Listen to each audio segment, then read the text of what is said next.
Biggest problem with self help book. I am sure कि आप self help book जैसे thinking grow rich, rich dad poor dad, eat that frog, who will cry when you die, how to win friends and influence जैसे books के बारे में at least सुना ही होगा। और अगर आप इन बुक्स को रेगुलर कंज्यूम करते हो सकता है कि आप एक गलती कर रहे हो जो कि 90% लोग करते हैं। ये गलती पहले मैंने भी की थी और at the end of the book मुझे ऐसा लगता था कि इस बुक में मेरे लिए क्या था, और कुछ महीनों के बाद ही मुझे उसमें से 3 की पॉइंट्स भी अच्छे से याद नहीं होते थे, जिसकी वजह से मैंने बहुत कुछ करके भी बहुत कुछ नहीं पाया। एक बुक को मैं एक बुक की तरह नहीं, एक माइलस्टोन की तरह दिखता था, जैसे कि मुझे अब इस बुक को इस पर्टिकुलर वीक में खत्म करना है।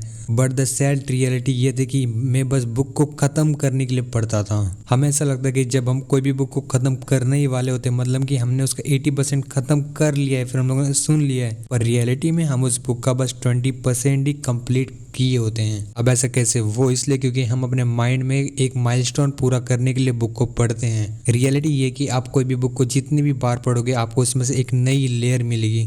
अब आप बोलोगे कि वैसे तो कोई भी बुक कभी खत्म ही नहीं होगी, पर बड़ी प्रॉब्लम ये नहीं है। किसी भी इंसान की ऑब्जर्वेशन स्किल्स पे डिपेंड करता है कि वो इंसान उस बुक्स में से कितना निकालता है या कोई भी पर्टिकुलर बुक में से कितना सीख सकता है। तो प्रॉब्लम क्या है? प्रॉब्लम है एक्शन नहीं लेना, बातों को रियल लाइफ से कनेक्ट नहीं करना। द ट्रूथ इज, जब तक आप कोई भी एक्शन नहीं लोगे तब तक कुछ भी नहीं होना है, चाहे आप कितनी भी सेल्फ हेल्प बुक पढ़ लो। हाँ, पर आपका इससे माइंड एब्सोल्युटली इंप्रूव होगा, पर आप इससे कोई प्रोग्रेस नहीं कर पाओगे। और प्रोग्रेस इज मेन, जो कि सबको दिखता है, जो कि सोसाइटी को दिखता है। और कोई भी बुक पढ़ने के बाद आपको भी ऐसा लगेगा कि हाँ, मैं इस बुक में से ये किया है। इलॉन मस्क एक दिन में एक किताब पढ़ लेते, तो उसका मतलब ये नहीं कि आपको भी एक दिन में एक किताब पूरी करनी है। अब इसमें हम एक फिल्टर लगाना है। फिल्टर क्या है? Elon Musk self help book नहीं पढ़ते, Elon Musk self help books नहीं पढ़ते, Elon Musk machine rocket science के ऊपर पढ़ते हैं और उन्हें लर्निंग मेथड के बारे में भी पता है। जब इलॉन मस्क से एक इंटरव्यू में मैं पूछा गया कि आप इतने सारी कंपनी को मैनेज कैसे कर लेते, लोगों से तो एक कंपनी मैनेज नहीं होती, कि आपने इसके ऊपर कोई टाइम मैनेजमेंट की बुक पढ़ी है?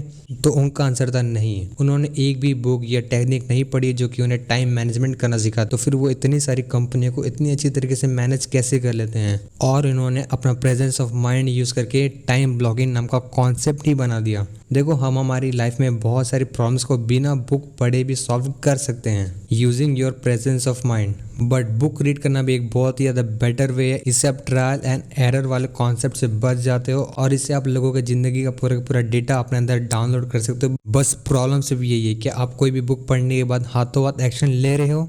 अगर हाँ तो फिर आप सही ट्रैक पे हो, अगर नहीं तो फिर आप रॉन्ग ट्रैक पे हो। इस पूरी वीडियो का कंक्लूजन बस इतना ही है कि it's great to read a book but you can become successful without reading hundreds of books. बहुत सारे बुक्स पढ़ के आप ग्रेट बन सकते हो, पर आप सक्सेसफुल 100-200 बुक्स बिना पढ़े भी बन सकते हो। तो अगर आपको ये वीडियो अच्छी लगी तो फिर प्लीज एक लाइक कर देना, कमेंट कर देना, आपको जो भी अच्छा लगे, इससे मुझे मोटिवेशन मिलती है। अगर आपको नहीं समझ में आता है कि कमेंट में क्या लिखें, तो फिर बस इतना कमेंट कर दो कि वीडियो कंप्लीटेड। इससे मैं समझ गया हूँ कि आपने वीडियो को पूरी देखी। और इसी के साथ मैं इसी टॉपिक पे कुछ सिमिलर वीडियोस भी हैं जो कि शायद आपको अच्छे लगे।